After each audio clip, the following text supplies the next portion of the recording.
Our most valued family, friends and guests, especially our friends from around the world who have come from a long distance. Good evening. We have with us as our special guest today our spiritual and religious leaders. They have come specially to bless Anant and Radhika. आप सबको मेरा सादर प्रणाम और खूब खूब स्वागत. To all our guests today, on behalf of Neeta and me, I have to say that the Bharat took over and we could not welcome you as we would have liked to from our heart. So my apologies. We wanted to welcome each and every one of you, and I take this opportunity that Neeta, I, along with Shaila and Viren, welcome each and every one of you with a warm heart.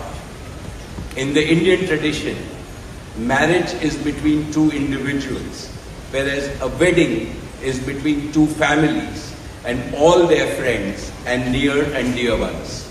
Therefore, we are profoundly grateful to all of you for sharing our joy and excitement at the auspicious wedding of Shubh Vivah Sanskar of Anant and Radhika. This is the final and the most auspicious ceremony of their divine union and the last wedding in our family.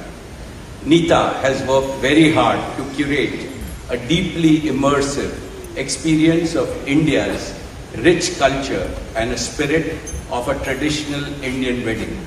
Over the next 2 days, participate wholeheartedly in the festivities and enjoy them to your heart's content.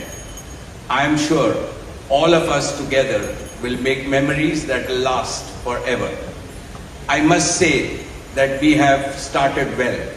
I was overjoyed to see many of you dance rapturously in the Bharat ceremony as a part of the groom's procession. And only I thought that I could dance with my granddaughter, but Boris beat me to it. He had 2 daughters on with him and he did a great job, Boris. So that truly was a hurricane, wasn't it? Now the calm has descended. It's time for the sanctified rituals of a traditional Hindu marriage in the presence of all our loved ones and well-wishers like you. On this long-awaited occasion, I invoke with utmost devotion the blessings of our Kul Devta, our Gram Devta and Ishta Devta and all the elders of the Ambani and the merchant families. The first to bless Anant and Radhika will be their doting grandparents, those who are with us today and those who are in heaven. Today I pray to the Almighty that Radhika and Anant be so blessed that their life together is filled with Sukh, Swasthya, Samriddhi and Safalta, happiness, health, prosperity and success.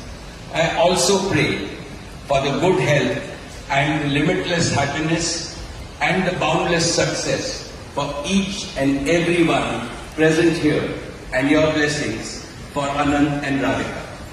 On this auspicious day, together with all of you, we invoke Panch Tattva, the 5 foundational elements of Mother Nature that nurture all life on planet Earth so that they offer strength and sustenance to the couple.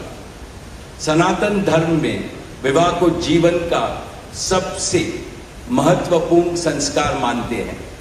अनंत काल से विवाह व्यक्ति को समाज से, धर्म से और अध्यात्म से जोड़ता है. When marriage is performed according to the Sanatan Vidhi, it acquires the divinity of celestial unions. Just as Lakshmi resides in Vishnu's heart, Anant will always keep Radhika in his heart. This will make their married life beautiful, blissful, smooth and cultured. The Vedas regard marriage as a duty towards humanity. Marriage is the basis of a family. Family is a basis of community, and community is the basis of society and the larger human family. Marriage thus becomes the most essential guarantor of the continuity, cohesion, and well-being and progress of the human race. Therefore, the matrimony of Anant and Radhika commits them to serve humanity as a whole. Friends, guests, ladies and gentlemen, the air is filled with spiritual aroma. Gods and goddesses have descended from heaven into this Vaikuntha Lok. All of you have settled. And now, with your blessings and good wishes, let us begin the most pious ceremony of Shubh Vivah. Thank you. Jai Shri Krishna.